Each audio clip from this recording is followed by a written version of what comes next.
क्योंकि कभी कभी ऐसा होता है, जैसे हम किसी ऑपरेशन में हैं तो हमने किसी आतंकवादी को पकड़ लिया, तो वो भी ये चाहता है मेरे भी बच्चे हैं, मेरे को छोड़ दो। मैं लेकिन हम नहीं छोड़ेंगे, नहीं छोड़ेंगे। हमें दया नहीं दिखानी।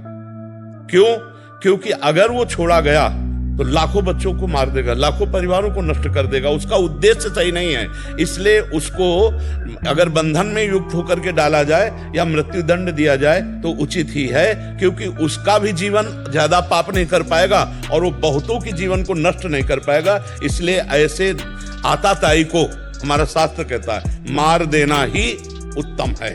अगर वो बचा रहा तो लाखों को मार सकता है वो, क्योंकि उसका उद्देश्य है लाखों को मारना। तो बंदी बना सकते हैं ना हम अपने। हाँ, लेकिन अगर बंदी बनाने के लिए तुमने थोड़ी सी चूक कर दी तो तुम्हें उड़ा देगा, तुम्हें उड़ा देगा। पहला हमारे जहां तक जानकारी में है कि हमारे राष्ट्र सैनिक पहला तो ऐलान यही करते हैं कि आप हाथ ऊपर करो और अपने आप को समर्पित कर दो। फिर अगर वो गोली चला दी तो फिर उसके इंतजार करने की जरूरत नहीं है। उसको जो हमारे राष्ट्रीय सुरक्षा यंत्र है उनके द्वारा फिर उसकी मृत्यु ही सेवा है। उसमें दया नहीं रखनी चाहिए, शत्रु पर दया नहीं रखनी चाहिए। जैसे भगवान के स्वरूप होते हैं गुरु, लेकिन द्रोणाचार्य जी विपक्ष में है तो युधिष्ठिर से बुलवाया अश्वत्थामा हाथों, मारा गया अश्वत्थामा, मार दिया हाथी। बोले तुम बोलो अश्वत्थामा हाथों। अब वो जो ही उद्विग्न हुए, एक तो अश्वत्थामा का प्रेम, जबकि अश्वत्थामा मारा गया, भाई इतने में दौड़ के धृष्टद्युम्न ने जाके गला उड़ा दिया। जब विपक्ष है सामने तो खेल है, प्रभु दुश्मन के रूप में आए हो, हम तुम्हें चांस नहीं देंगे। अगर हमारी एक बात पर तुम सरेंडर हो जाते हो तब तो कोशिश करेंगे, सब फेंक दो अस्त्र शस्त्र, ऊपर के कपड़े उतार करके। बिल्कुल हमको पता चलना चाहिए कि आप शरणागत हो, और अगर जरा भी चूक की तो खोपड़ी उड़ जाएगी, और यही आपके लिए उचित है। नहीं आपकी खोपड़ी उड़ा देगा, वो तो उड़ाने ही आया है। आताताई का वध करना उचित है, शास्त्र ऐसा आदेश करते हैं। आताताई उसे कहते हैं जो सोते हुए पुरुषों को, बिना अपराध किए हुए पुरुषों को, अब रेलवे स्टेशन पे खड़े गोली चला रहे, कौन तुम्हारा वहां दुश्मन है? अब उनकी मान्यता है तो हमारी मान्यता तुम्हारी मान्यता को नष्ट करने में समर्थ है, ऐसा नहीं है। हमारे शासन विभाग, हमारी भारतीय जो सैन्य बल शक्ति है वो समर्थ है। दया कभी कभी, बहुत ध्यान देना है, दया कभी कभी अपने ऊपर हावी हो जाती है।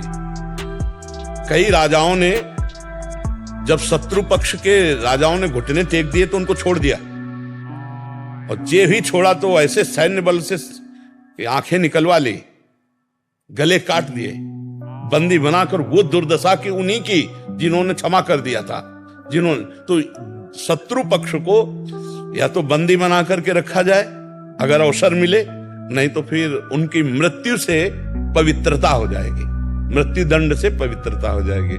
जैसे अपने भी देश में है, अब भारी अपराध, अक्षम्य अपराध किया तो फांसी की सजा दी जाती कि नहीं?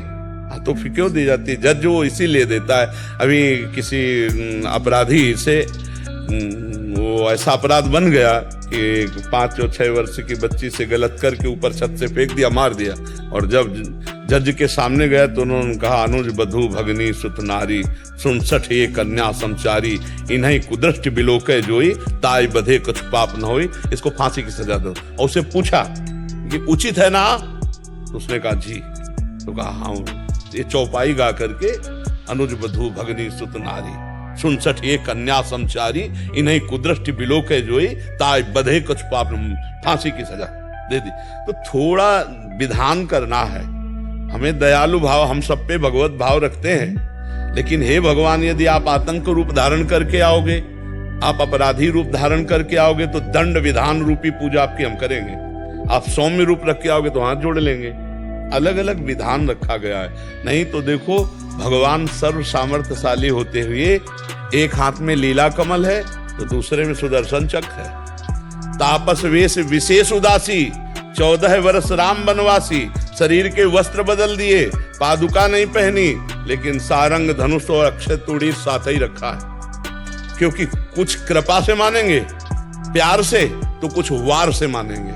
नहीं, अब जरूरी है शस्त्र और शास्त्र दोनों के द्वारा समाज को कंट्रोल में रखा जाता है। शास्त्र के ज्ञान के द्वारा, और जो शास्त्र ज्ञान की मर्यादा का उल्लंघन करे उसे शस्त्र के द्वारा। देखो भगवान परशुराम जी तपस्या कर रहे हैं, लेकिन फरसा पासे में गड़ा रहता है, हाथे में फरसा रहता है। तो ये हमारे संस्कृति है।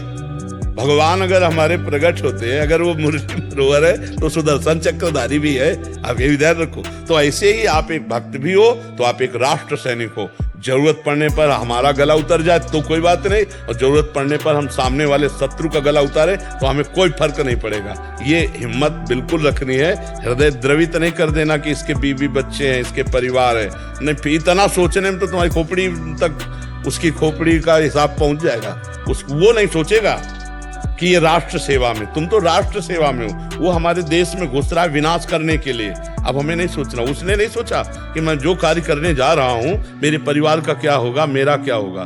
अपने बम बांधा और हमारी पूरी 50 को उड़ा दिया। तो हम ऐसे लोगों को अवसर नहीं देंगे।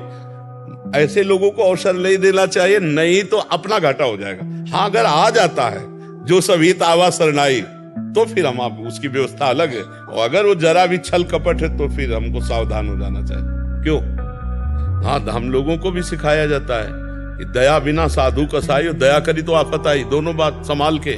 दया बिना साधु कसाई, दया करी तो आफत आई, दया करे तो फंस जाएगा।